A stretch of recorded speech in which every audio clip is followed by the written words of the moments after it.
दिल्ली के मुख्यमंत्री केजरीवाल सरकार की शराब नीति की चर्चा पूरे देश में हो रही है। आखिर ये कैसी नीति है कि देश की राजधानी को शराब की बोतलों में डुबाने की कोशिश केजरीवाल सरकार ने की। ये बात हम नहीं कह रहे हैं, राजधानी की महिलाएं ही केजरीवाल सरकार की शराब नीति पर बोल रही हैं। इन्होंने शराब नीति जो नहीं लाई, पहली तो लाई कि आप जी उम्र इन्होंने घटा दी, उसके बाद एक पर एक फ्री कर रहे हैं। यानी पहले जो इंसान घर में एक बोतल पीता होगा अब वो 2 बोतल पिए।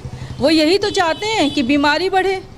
और हमारे घरों में जो पहले आप ये देखिए, हमारे घर के सामने झुग्गी है, यहाँ पर क्या पहले लोग 1 बोतल के लिए आते थे, अब 2-2 बोतलें लेकर के रोज यहीं पे दंगा फसाद लड़ाई झगड़ा कर रहे हैं। पी के आते हैं तो उसमें उनको होश तो रहता नहीं है, वो अपनी बीवी को मारते पीटते हैं और यहाँ तक कि उनके जेवर जेवरात जो भी है, उनके छोटी सी आमदनी होती है उसको भी बेच के खा जाते हैं, क्योंकि वो इस बेच कर शराब लेके आते हैं।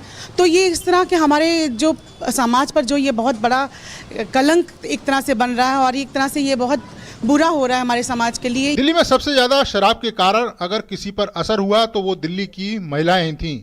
सड़कों से लेकर घर तक उनके लिए इसके कारण परेशानी हो रही थी। जगह जगह शराब की दुकानें खुलने के कारण महिलाओं का निकलना भी दूभर होता जा रहा था।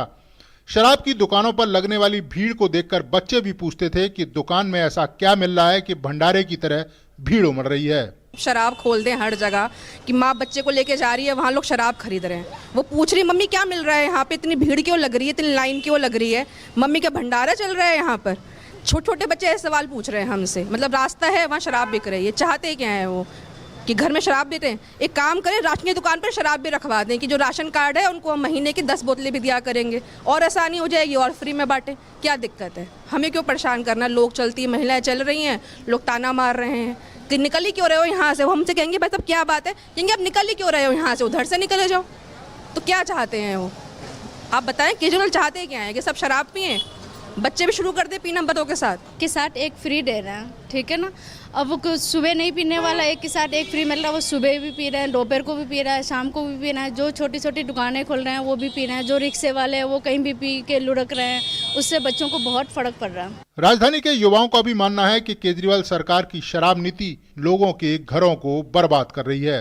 नशे की आड़ में पब्लिक को ढकेल रहे हैं, नशे की धूप में, क्योंकि इससे लोगों के घर बर्बाद हो रहे हैं। कॉलोनी में देखा जाए हर शराब के ठेके खुल रहे हैं, लोग लालच में आकर एक के साथ एक फ्री खरीद रहे हैं। जो लोग नहीं पीना पसंद करते थे वो लोग पीना भी पसंद कर रहे हैं। और वहीं देखा जाए पहले कहाँ शराब 300-400 रुपये की मिलती थी, वहाँ आप 150 रुपये में 2 बोतलें दे रहे हो, तो इंसान क्या करेगा। ऐसा नहीं है कि दिल्ली में पहले शराब ना बिकती हो, लेकिन केजरीवाल सरकार ने शराब के इस खेल में प्राइवेट प्लेयरों को उतारकर दिल्ली को एक तरह से नशे में डुबाने की कोशिश की।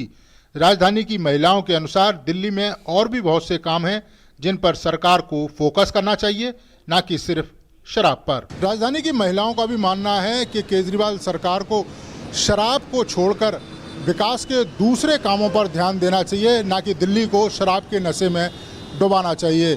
यही कारण है कि दिल्ली की ज़्यादातर महिलाओं ने ये माना कि केजरीवाल की शराब की नीति दिल्ली वासियों के खिलाफ थी। ये सिर्फ दिल्ली को शराब के नशे में डुबा रही थी। कैमरामैन राहुल के साथ नीरज सिंह, DD न्यूज़, दिल्ली।